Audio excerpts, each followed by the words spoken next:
Hi dear friends, welcome to G scientific. Port को आगे बढ़ा रहे थे। लास्ट टाइम क्या देखा था? लास्ट टाइम हमने देखा था सर सेंसिटिविटी और लिनियरिटी दोनों में लड़ाई है सर।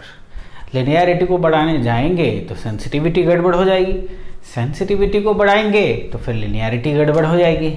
और दोनों महत्वपूर्ण है। इट्स लाइक कि लड़ाई है, हाथ चाहिए या पैर, भाई दोनों चाहिए, दोनों का मैटर है। तो मैटर हमने सुलझाया और हमने क्या देखा कि जो भी मीटर हम यूज कर रहे हैं पोटेंशियोमीटर में टू मेजर द वोल्टेज, जो डिवाइड हो रहा है वोल्टेज, उसको मेजर करने के लिए जो मीटर हम लगाते हैं उसका रेजिस्टेंस जो है ना वो यूजुअली हम approximately 10 to 15 times higher than the potentiometer resistance रखते हैं to avoid what, to avoid the non linearity. ठीक है, नॉन लिनियरिटी को कम से कम करना है और सेंसिटिविटी को भी बरकरार रखना है, वो हमने देख लिया। ठीक है, अब यदि मैं आपके पोटेंशियोमीटर के संदर्भ में बात करूं, जैसा कि मैंने आपको बताया था कि दो टाइप से, एक तो लीनियर टाइप से जिसका हमने डायग्राम देखा था लास्ट क्लास में, और रोटेशनल जिसके लिए हमने डायरेक्टली फॉर्मूला देख लिया था। और रोटेशनल के लिए जो फॉर्मूला देखा था वो क्या देखा था? सिंपली जैसे कि आप बात कर रहे हैं कि लीनियर की अभी बात कर रहे हैं तो हमने के एक्स आई देखा था, बराबर ना, के एक्स आई। सिमिलरली आप बात करेंगे सपोज रोटेशनल टाइप्स की, तो उसके लिए के थीटा आई हमने देखा था। ठीक है, सिर्फ सीधी सी कहानी है कि भैया एक में लीनियर डिस्प्लेसमेंट है एक्स आई से जिसे डिनोट किया, और दूसरे में जो है वो एंगुलर डिस्प्लेसमेंट है थीटा आई है। ठीक है, तो चाहूं तो बनाऊं डायग्राम, नहीं चाहूं तो आपको इतना से भी समझ में आ जाएगा। चलिए आपके लिए डायग्राम बना देते हैं। डायग्राम कौन सी बड़ी चीज है, देखिए ये जी, ये हमने डायग्राम बना दिया, अच्छे से दिख रहा होगा। अब जो डिस्प्लेसमेंट वहां पे लीनियर फैशन में आप दे रहे थे X I, same to same angular displacement theta I आप इसको दे रहे हैं, ये रही, जो कि ये रहा आपका रेजिस्टेंस, कौन सा, पोटेंशियोमीटर रेजिस्टेंस आरपी, ये। ठीक है, चलिए राजा, और ये रही आपकी इनपुट एक्साइटेशन, ये रहा आपका मीटर जिसका कि रेजिस्टेंस कितना है आर एम, और आपको लिनियरिटी और सेंसिटिविटी मेंटेन रखना है। तो एक आपने मेन मुद्दा सीख लिया कि sir nearly equal to 15 times of R P, यानी कि मीटर रेजिस्टेंस होना चाहिए यदि आपको लिनियरिटी और सेंसिटिविटी दोनों पे क्या करना है, यदि लगाम लगाना है, दोनों को एक प्रॉपर तरीके से रखना है। ठीक है, अब देखो जरा इसमें से, जैसे कि मैंने बोला गेट के एग्जामिनेशन बोर्ड में से पोटेंशियोमीटर को देखो तो आपको सिर्फ एक क्वेश्चन मिलेगा, and that question is potentiometer is a system, option A zero order, first order, second order, higher order, simple zero order system, जो कि हम देख चुके हैं। लेकिन हम क्वेश्चंस भी लगाएंगे, जहां जहां सोर्सेस से क्वेश्चन मिलेंगे क्वेश्चन लगाए जाएंगे आप लोगों के लिए। ठीक है, तो और डिटेल में यदि मैं जाना चाहूँ तो मैं टाइप्स ऑफ में बात कर सकता हूँ कि हमारे पास कौन कौन से टाइप्स, ब्रीफ में इसके बारे में आपको समझाऊंगा ताकि एक नॉलेज रहे आपके पास। हम टाइप्स बात करेंगे, पोर्ट के टाइप्स की बात करेंगे। Simple type is nothing but दो टाइप से है, एक तो वायर वाउंड है, ठीक है, क्या है बच्चे, वायर वाउंड पोर्ट, और दूसरा है नॉन वायर वाउंड, या अब इसको कह सकते हो नॉन वायर पोर्ट। ठीक है, थोड़ा सा ब्रीफ इंट्रो मैं आपको देने वाला हूँ। वायर वाउंड का मतलब क्या होता है? वायर वाउंड का मतलब ये होता है कि आपके पास, ये समझ लीजिए एक फ्रेम है लाइक दिस, ठीक है, इस पे इस टाइप से आपका रेजिस्टेंस वायर जो है ना वो लिपटा हुआ है। यहाँ पे आप इनपुट अप्लाई करेंगे, नो डाउट एट ऑल, और यहाँ आपकी जो कि रहने वाली है ये हियर इट इज। ठीक है, इसको हम यहाँ पे मूव करवा सकते हैं, एक्स आई जो है यहाँ पे हम डाल सकते हैं, और ये पूरा कनेक्टेड है टू द सिस्टम, जो हम ऑलरेडी देख चुके हैं, पूरा बनाने की कोई ज़रूरत नहीं है।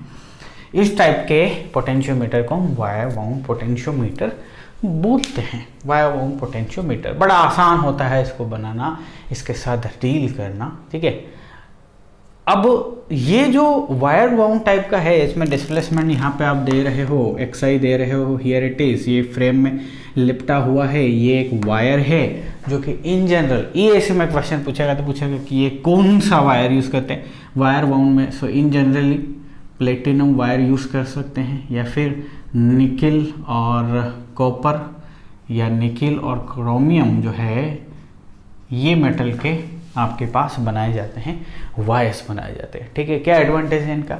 इनका ये एडवांटेज है कि भाई साहब इन जनरल निकेल कॉपर और निकेल या क्रोमियम का यूज़ करते हैं।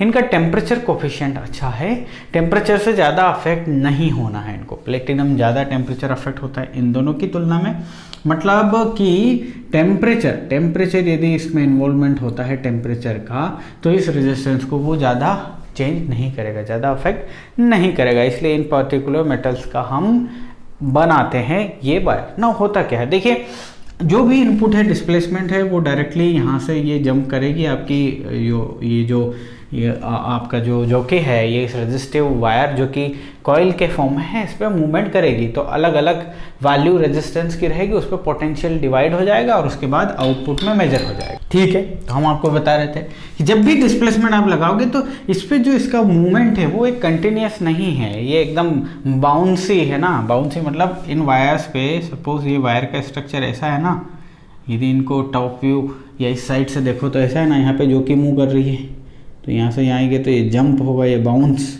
ये बाउंसिंग, ये जो यहाँ पे डिस्प्लेसमेंट है बाउंसिंग डिस्प्लेसमेंट है ना। ठीक है, ये कंटिन्यूस डिस्प्लेसमेंट नहीं है। ठीक है, ये सिर्फ इन्फॉर्मेशन देने के लिए हमने आपको बताया कि वायर बाउंड नाम की भी चीज़ होती है, ताकि कभी एनकाउंटर हो आपकी लाइफ में तो आप घबराएं नहीं, समझ जाएंगे कुछ ऐसा है। और जहाँ तक बात नॉन वायर पोर्ट की करूँ तो सिंपल सा स्ट्रक्चर है, एक स्मूथ आपने स्ट्रक्चर ले लिया, ये ले लिया भाई साहब, सिंपल मतलब सिंपल रेजिस्टेंस ले लिया, पूरी कहानी कनेक्टेड है सेम टू सेम जैसे कि ऊपर आपने देखी। Here it is like this, कोई आपकी कोयल वाला स्ट्रक्चर नहीं है जो कि इस पे मूव करेगी, ये सिंपल सा रेजिस्टेंस है, प्लेन है, वेरी स्मूथ है। सो ये कंटिन्यूस टाइप का कहानी हो गई, कंटिन्यूस टाइप की कहानी हो गई। बस ये है कि ये जो है ना ये टेम्परेचर से ज़्यादा इफेक्ट करता है बजाय इसके, बस इतना डिफरेंस है। और चूंकि यहाँ पे कॉइल की बात है यानी कि इसका इंडक्टेंस वाली बात है, तो इसको हाई फ्रिक्वेंसी के लिए यूज़ नहीं कर सकते। क्यों? क्योंकि फ्रिक्वेंसी से इसका फिर रेजिस्टेंस यानी कि रिएक्टेंस जो है वो चेंज होता है। तो ये सिर्फ और सिर्फ लो फ्रिक्वेंसी के लिए हम यूज़ करते हैं। तो और कोई ज़्यादा डिटेल इसमें देने की नीड है क्या मुझे? नहीं है। जितना हमारी एग्ज़ाम के ओरिएंटेड है उतना ही मैं आपको करवा रहा हूँ, इसमें और कुछ कहानी है भी नहीं ज़्यादा हमारे पास। ठीक है, बट नॉलेज होना चाहिए हर चीज़ का, क्या पता कल को उठ के आ जाए भाई, तो हमसे बनना चाहिए, राइट। इसीलिए मैंने बोला था मुझे रोकिएगा नहीं, कंटेंट मुझे देना है। एक टाइम पे आपको लग सकता है कि सर बहुत ज़्यादा कंटेंट दे दिए है, तो भाई लेने में क्या बिगड़ रहा है, काम आएगा ज़िंदगी में। रैंक लेके आना है ना अंडर 10, तो बस सुनते जाओ करते जाओ, ठीक। Okay, now let's come over here. Sir आपने वायर बाउंड और non wire type of POT बता दी है, और क्या क्या हम इसमें देख सकते हैं? एप्लीकेशन देखते हैं। एप्लीकेशन तो मेन है ना, पोर्ट कहाँ यूज़ होता है? इन जनरल वॉल्यूम कंट्रोल, आपने देखा है ना वो अपना स्विचेस देखे ना घुमाने वाले, रेगुलेटर टाइप के, जहाँ पे उसको घुमाने से कंट्रोल होता है, वॉल्यूम कंट्रोल, स्पीड कंट्रोल। जैसे कि फैन का रेगुलेटर आपके घर में वो आजकल का लगा है ना, उसको पोटेंशियोमीटर ही समझिए। घुमाने से क्या आप रेजिस्टेंस चेंज कर रहे हैं, बट इसका एप्लीकेशन रेजिस्टेंस चेंज करवाना नहीं है, इसका एप्लीकेशन क्या चेंज करवाना है? पोटेंशियल। मतलब आपके सिस्टम में फिर पोटेंशियल कितना जा रहा है, करंट कितना जा रहा है, उसको कंट्रोल करना है। अदरवाइज रियोस्टेट नाम सुना है ना, उसका काम भी है रेजिस्टेंस को चेंज करना। तो रियोस्टेट और पोटेंशियोमीटर में क्या डिफरेंस है? रियोस्टेट और पोटेंशियोमीटर में सबसे बड़ा डिफरेंस ये है कि रियोस्टेट जो है वो बेसिकली वेरिएबल रेजिस्टेंस है, और ये जो पोर्ट है नो डाउट वेरिएबल रेजिस्टेंस है, बट एप्लीकेशन क्या है उसका? पोटेंशियल, वेरिएबल पोटेंशियल और पोटेंशियल डिवीजन, यानी कि वोल्टेज डिवाइडर सर्किट बोल सकते हैं। इसका एप्लीकेशन है वोल्टेज को डिवाइड करना, करंट को डिवाइड करना, है ना। आपने 4 की स्पीड पर पंखा किया तो उसके हिसाब से उसमें करंट जा रहा है, 2 की स्पीड 2 के हिसाब से, 1 की स्पीड गद पॉइंट ना। तो यही डिफरेंस है पीओटी और रियोस्टेट में। तो एप्लीकेशन में जो स्विच आप नहीं देखे हो तो डिस्प्ले हो रहा है, देखिए जरा ध्यान से, ये पीओटी ही है, ठीक है। वॉल्यूम कंट्रोल कर सकते हैं, स्पीड कंट्रोल कर सकते हैं, रेजिस्टेंस घटा बढ़ा के सारी चीज़ें कर सकते हैं, ठीक है। सो एप्लीकेशन आपने स्पीड कंट्रोल, वॉल्यूम कंट्रोल की बात कर ली, अब हम एडवांटेजेस डिसएडवांटेजेस भी देख लेते हैं, ठीक है। तो पोटेंशियोमीटर में यदि आपको डिस्प्लेसमेंट देके उसको एक मेजरेबल आउटपुट जनरेट करना है ना, तो सबसे बड़ी बात ये है कि आप इसको ऐसा कहो कि पोटेंशियोमीटर एक बेस्ट डिस्प्लेसमेंट मेजरिंग डिवाइस हो गया एक बात, ठीक है। दूसरी बात यह है कि ये इनएक्सपेंसिव, मतलब ज़्यादा एक्सपेंसिव नहीं है, ज़्यादा एक्सपेंसिव नहीं है, बशर्ते आप प्लेटिनम वायर यूज़ नहीं कर रहे हो, ठीक है। तो ज़्यादा एक्सपेंसिव नहीं है। एफिशिएंसी जो है वो अच्छा है इसका, एफिशिएंसी सीधा आउटपुट अपॉन इनपुट। आउटपुट मतलब क्या भैया, यहाँ पे हम दे रहे हैं आउटपुट, आउटपुट ले रहे हैं, ठीक है। इनपुट इलेक्ट्रिकल इनपुट, यदि कंसिडर इलेक्ट्रिकल एफिशिएंसी की बात करते हैं तो इसके रिस्पेक्ट में इसको देखा जाएगा, है ना। तो कुल मिला के आउटपुट ई नोट जो फ्रैक्शनल पार्ट ऑफ ई आई आ रहा है ना, तो एफिशिएंसी को यदि काउंट करेंगे आउटपुट अपॉन इनपुट को, सो वो बेस्ट है इसमें, सुपर्ब है इसमें। सर मान ली बात, डिसएडवांटेजेस क्या है? डिसएडवांटेजेस है, देखो जो डिस्प्लेसमेंट आप मेजर करवा रहे हो ना इससे, तो आपको लार्ज डिस्प्लेसमेंट लगेगा राजा। क्या लगेगा? Large displacement. ऐसा नहीं कि आपने माइक्रो में डिस्प्लेसमेंट दे दिया और आप आउटपुट ले लोगे, डिफ्लेक्शन करवा लोगे, नहीं यार, एक मेजरेबल क्वांटिटी चाहिए। यानी कि स्मॉल डिस्प्लेसमेंट्स के लिए पोर्ट हाथ जोड़ लेगा भाई साहब, हमसे नहीं हो पाएगा। स्मॉल के लिए आपको स्ट्रेन गेज और इनकी सहायता लेनी पड़ेगी। तो लार्ज फोर्स रिक्वायर्ड है इसके लिए, इसको ऑपरेट करने के लिए डिस्प्लेसमेंट जो है ना वो लार्ज चाहिए करवाने के लिए। ये इसका डिसएडवांटेज की कैटेगरी हम रख सकते हैं। तो पोर्ट में यहाँ तक हमने बहुत सारी चीज़ें देख ली। अब 2 या 3 क्वेश्चंस देख लेते हैं और पोर्ट को बाइंड अप करते हैं। पोर्ट के बारे में बहुत कुछ अब आपकी खोपड़ी में हमने डाल दिया है, कहीं से भी किसी भी तरह पूछ सकता है। लिनियरिटी पे आपको कमेंट कर सकता है, सेंसिटिविटी के बारे में पूछ सकता है, ऑर्डर सिस्टम के बारे में पूछ सकता है, एप्लीकेशन एडवांटेज डिसएडवांटेजेस के बारे में पूछ सकता है, ठीक है। अब हम क्वेश्चंस पे आते हैं। तो पोटेंशियोमीटर का पहला क्वेश्चन आपकी स्क्रीन पर डिस्प्ले करवाते हैं। चलिए क्वेश्चन डिस्प्ले हो रहा है जो कि बहुत ही अच्छा क्वेश्चन है। क्वेश्चन क्या बोल रहा है? एक लीनियर रेजिस्टेंस पोटेंशियोमीटर दिया हुआ है जिसका वायर जो है वो टोटल 50 mm का है और 10 किलो ओम का है, जो कि वायर बाउंड टाइप का है। Okay, got it. आपका जो स्लाइडर है या जो वाइपर है या जॉकी है वो एकदम जस्ट मिडिल पे रखी हुई है, और ये एक्सटर्नल सर्किट से जुड़ी हुई है। और यहाँ पे सिर्फ रेजिस्टेंस मेजर की बात हो रही है कि कितना रेजिस्टेंस हो रहा है, कितना रेजिस्टेंस मेजरिंग के लिए आपने व्हीटस्टोन ब्रिज आगे लगा रखा है। जी सर, मान लिया। तो क्वेश्चन क्या है? क्वेश्चन ये है कि आपने एक अननोन डिस्प्लेसमेंट लगाया, इस पर आपने एक अननोन डिस्प्लेसमेंट लगाया x, ठीक है। तो एक बार लगाया जब x, तो आपके आउटपुट मीटर ने रेजिस्टेंस शो किया 3850। कितना? 3850। और एक बार जब आपने दूसरी बार लगाया, ये x1 के रिस्पेक्ट में मान लीजिए, और दूसरी बार जब लगाया तो x2 के रिस्पेक्ट में आपका आया 7560। 2 रेजिस्टेंसेस आए आपके पास, 3850 और 7560, ठीक है ना। तो क्वेश्चन यही है कि इसके लिए डिस्प्लेसमेंट क्या है, इसके लिए डिस्प्लेसमेंट क्या है, और साथ में लास्ट में जाते जाते ये भी पूछ रहा है कि मिनिमम रेजिस्टेंस जो इसमें मेजर हो सकता है, शो हो सकता है, that is 10 ohm. So resolution पूछा है, क्या है रेजोल्यूशन, उसके बारे में चर्चा करेंगे जब यहाँ पे आएंगे। अभी सिंपल सी बात समझ में आ गई कि सर 50 mm जो है 50 mm ये किसके बराबर है जी? यहाँ पे क्वेश्चन डिस्प्ले है तो हम यहाँ पे इसको करते हैं, इस साइड पे करते हैं। आपका यहाँ पे देखिए बड़ा ध्यान से, 50 mm जो है वो किसके बराबर है जी? 10 किलो ओम के। किसी को कोई इसमें दिक्कत नहीं होनी चाहिए। 50 mm का ये जो स्ट्रोक है ये 10 किलो ओम के बराबर है। रिलेशन है रेजिस्टेंस और डिस्टेंस का, बताया था कि नहीं बताया था?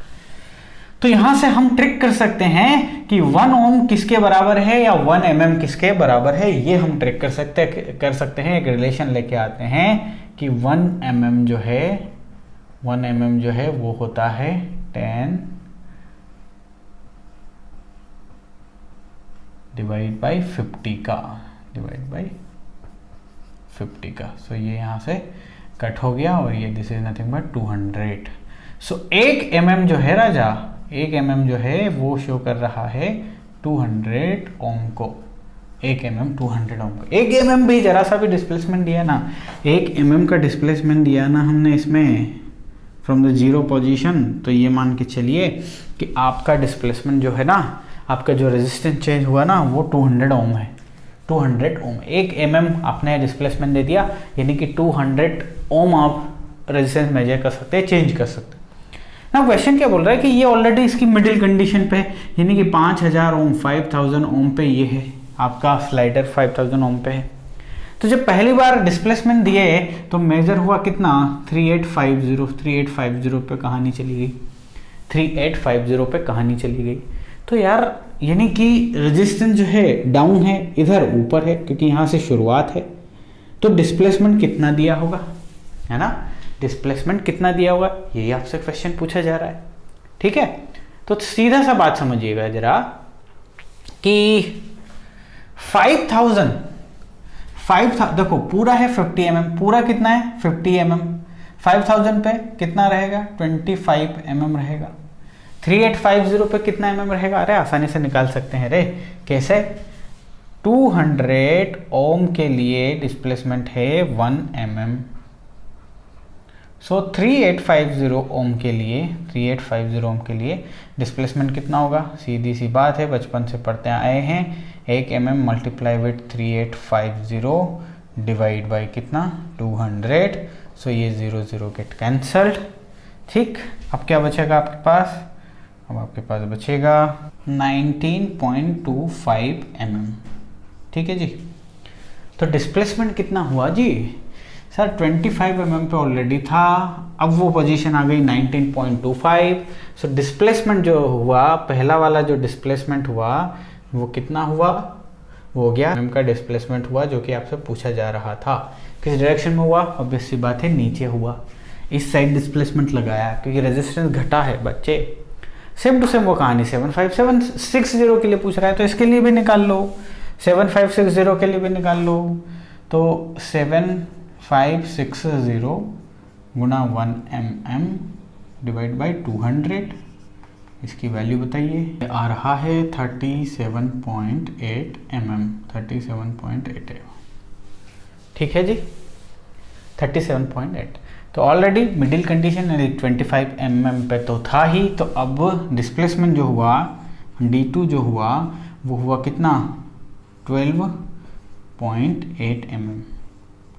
ये डिस्प्लेसमेंट दिया ना, ये किस डिस्प्लेसमेंट किस साइड है, ये इस साइड है, पहले वाला किस साइड था, नीचे था, दोनों की डायरेक्शन अपोजिट है, दोनों की डायरेक्शन अपोजिट है, दोनों आंसर हमने कर दिए।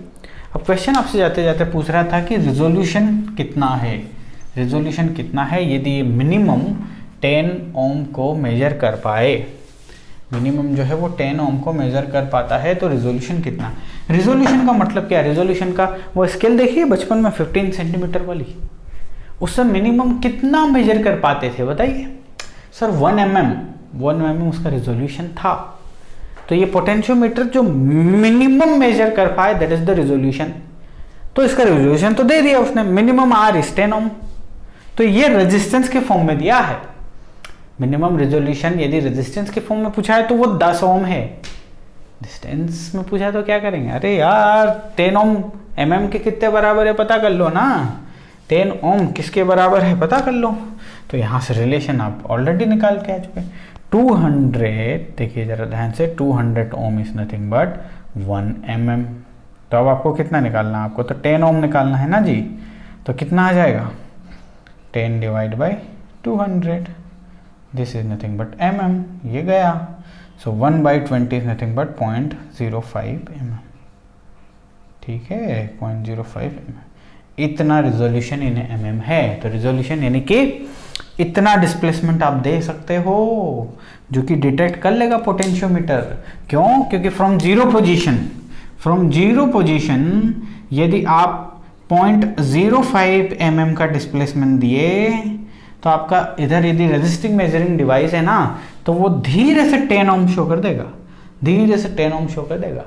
यदि आपने डिस्प्लेसमेंट को 1 mm के बराबर दे दिया फ्रॉम द जीरो पोजीशन, तो आउटपुट में जो डिस्प्ले हो रहा होगा ना वहां पे 200 ओम शो हो रहा होगा। यदि आपने इसको 25 mm यानी कि एकदम मिडिल पे लाकर खड़ा कर दिया तो 5000 शो होगा जी। आपने पूरा स्ट्रोक कवर कर लिया तो बताने की जरूरत नहीं है जी, गॉट द पॉइंट, मजा आया। क्वेश्चन अभी तक नहीं आया है, आ सकता है। Got the point. चलिए जी, बहुत ही अच्छा क्वेश्चन है, वही दिमाग लगाना है। क्वेश्चन में सिंपली दिया है कि आपका वेरिएबल पोटेंशियोमीटर टाइप सर्किट है, वेरिएबल रेजिस्टेंस है, वेरिएबल पोटेंशियल है, ये 2K का इसका स्ट्रोक है, 2K का पोटेंशियोमीटर का आपका क्या है, रेजिस्टेंस है, यानी कि RP की वैल्यू दी हुई है 2K, RP की वैल्यू 2K, 10 वोल्ट का DC सप्लाई है। और पोटेंशियोमीटर की मज़ेदार बात यह है कि DC सप्लाई दे दो या AC सप्लाई दे दो, दोनों के लिए प्रॉपरली वर्क करेगा। ये इसका एक और एडवांटेज है, ध्यान रखिएगा। अब क्या हुआ कि इसको मेज़र करने के लिए जो मीटर लगाया ना, तो output is connected to the load of 5K, मतलब इसका मीटर का RM जो है that is nothing but 5K मान लीजिए, ठीक है। आउटपुट लगाया ना, जो आप मेजर कर रहे हैं इतना वैल्यू लगाया, मतलब लोड रेजिस्टेंस बोले तो आपका क्या, मीटर जो मेजर करने के लिए आपने लगाया है उसका रेजिस्टेंस 5K है। तो वाइपर के अलग अलग पोजीशन के लिए लोडिंग एरर बतानी है जी। वाइपर की अलग अलग पोजीशन आपको दे रखी है, XI/XT जो है उसकी वैल्यू आपके पास 0 भी दी हुई है, 0.25 भी दी हुई है, 0.5 भी दी हुई है, 1 भी दी हुई है। तो 0.5 के लिए मैं कर देता हूँ, बाकियों के लिए तो आप कर ही लोगे, है ना। तो 0.5 मतलब जस्ट आधे पे भाई साहब अवेलेबल है। तो उस केस में हम क्या बात करेंगे, हम बात करेंगे कि एरर कितना है। तो अभी सब भूल जाइए, कुछ भी नहीं है। 0.5 आधे पे 1K इस साइड है भाई साहब, 1K इस साइड है, क्योंकि टोटल 2K है। तो यहाँ पे यदि वोल्टेज ड्रॉप निकालना होता पहली कंडीशन में वोल्टेज आउटपुट निकाला होता तो वो कितना आता है, 10 दो हिस्सों में टूट जाएगा, 5 वोल्ट आता जी, 5 वोल्ट आता। लेकिन अब चूंकि लोड रेजिस्टेंस लग गया है, आपका मीटर लग गया है, तो मीटर क्या करने वाला है, जरा ध्यान से देखो। मीटर का 5K और ये 1K पैरेलल में आ गए, कहाँ पे, एट द पोजीशन ऑफ 0.5, यानी कि जस्ट आधा। 0.5 is the value of XI/XT, है ना, जस्ट आधा पे, मिडिल पे आपका वाइपर लगा हुआ है। तो जहाँ मिडिल पे लगा 1K और 5K किस में आ गए, पैरेलल में आ गए जी। तो सीधी बात है। अब हम इसकी डेरिवेशन के लिए फॉर्मूला लेकर आए थे, वो फॉर्मूला याद रखेंगे क्या, नहीं, फॉर्मूला याद रखने की नीड नहीं है, इररिलेवेंट चीज याद नहीं रखेंगे, वो फॉर्मूला इररिलेवेंट है। क्यों, क्योंकि यहाँ पे आप सिंपली दिमाग लगा के चीज़ों को कर लेंगे। नेटवर्क का क्वेश्चन है तो फिर याद रखने की क्या ज़रूरत, ठीक है। सिंपल सा हम करने की कोशिश करते हैं।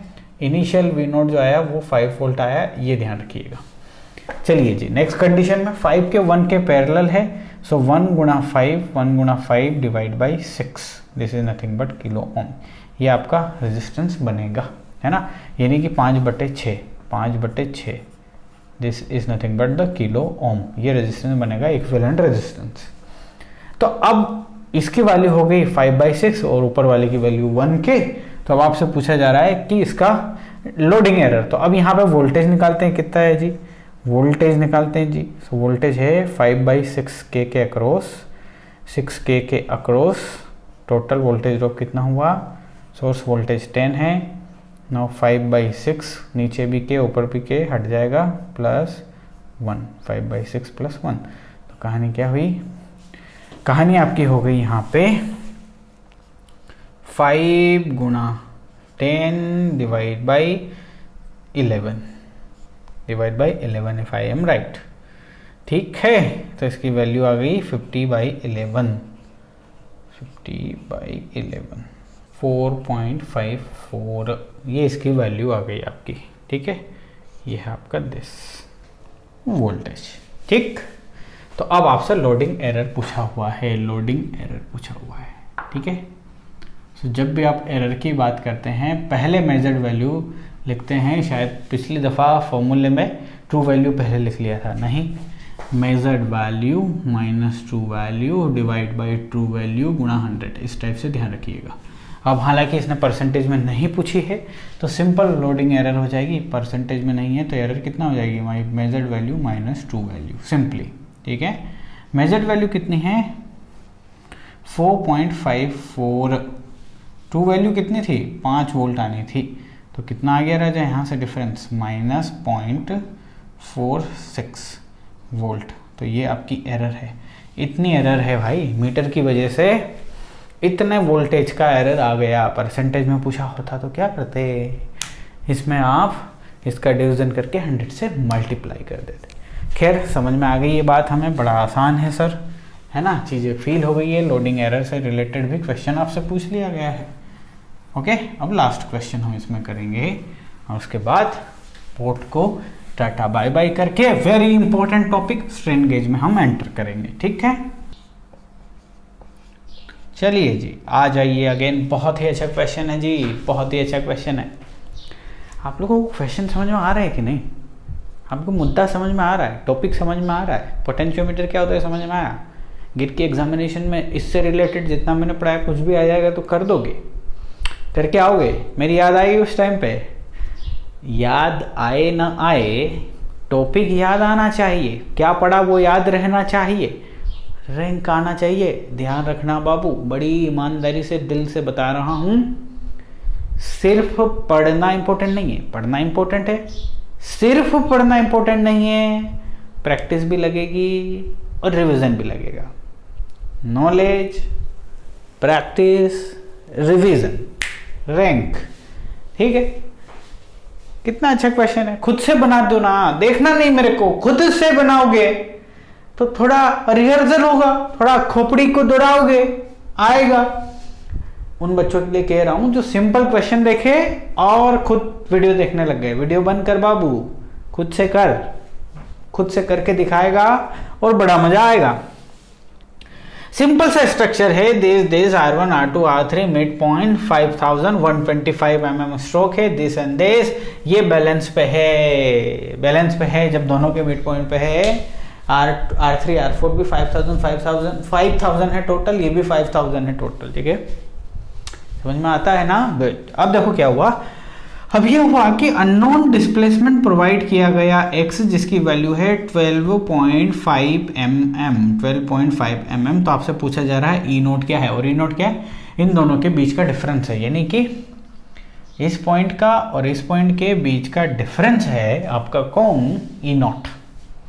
ठीक है, चलिए अब ई नोट की डायरेक्शन पता नहीं उसमें क्या दी हुई है, आप देख लेना, जो भी दी हुई मैं ये मान लिया, यहाँ पे फर्क नहीं पड़ता मुझे। ठीक है, अब टोटल 5000 है और इसकी स्ट्रोक की टोटल लेंथ है 125 mm। तो कोई किसी से भी बच्चे से पूछो 125 mm किसके बराबर है, तो वो बोलेगा सर 5000 ओम के बराबर है। सिंपली क्यों कर रहा हूँ, ये इसलिए कर रहा हूँ क्योंकि 12.5 mm के रिस्पेक्ट में जो डिस्प्लेसमेंट दिया, कितना रेजिस्टेंस तुरंत निकल जाएगा, कितना रेजिस्टेंस चेंज हुआ तुरंत निकल जाएगा। देखो जरा 12.5 mm, शाबाश, निकालने की जरूरत नहीं, 10 से डिवाइड करो, सो ये बन जाएगा 12.5 mm is equal to 500 ohm. Sir 500 का चेंज करना है साहब, 500 का चेंज करना है, तो देखो जरा ये टोटल 5000 हैं, तो 2500 ये था, 2500 ये था, डिस्प्लेसमेंट दिया यानी कि 500 ओम हुआ आपका। तो डिस्प्लेसमेंट जब आप दोगे, चलिए यहाँ पे डिस्प्लेसमेंट हो गया, तो अब नीचे का रेजिस्टेंस जो 2500 था अब वो हो गया 3000, और ऊपर का रेजिस्टेंस जो 2500 था वो हो गया 2000 जी। ये हो गया जी। अब आपसे ये नोट पूछ रहा है, तो अब तो सिंपल सा है क्वेश्चन आपके पास, सिंपल सा क्वेश्चन है। मान लो ये है ही नहीं, ये बंदा नहीं है, ये वोल्टेज जो मेज़र करने वाला डिवाइस है ये है ही नहीं, ओपन कर दो इसको। इन दो पॉइंट के बीच का वोल्टेज अब आपसे कोई पूछे तो चुटकियों में नहीं निकाल सकते रे। 5 वोल्ट है सर, आधा आ जाएगा तो इस पॉइंट का है 2.5 वोल्टेज, 2.5 वोल्टेज। 5 यहाँ 2000 और 3000 में डिवाइड होगा तो सिंपल सी बात है, ये 3 वोल्ट बन जाएगा, ये 3 वोल्ट और 2 वोल्ट इसके अक्रॉस। दोनों के बीच का डिफरेंस बताइए। सो 3 - 2.5 is nothing but 0.5 volt. 0.5 volt is the difference. मज़ा आ गया। POT से रिलेटेड सारी चीज़ें खत्म। नेक्स्ट टॉपिक जो कि बहुत ही महत्वपूर्ण होगा और उसका नाम है जी, क्या जी? Strain gauge. मिलते हैं नेक्स्ट लेक्चर में।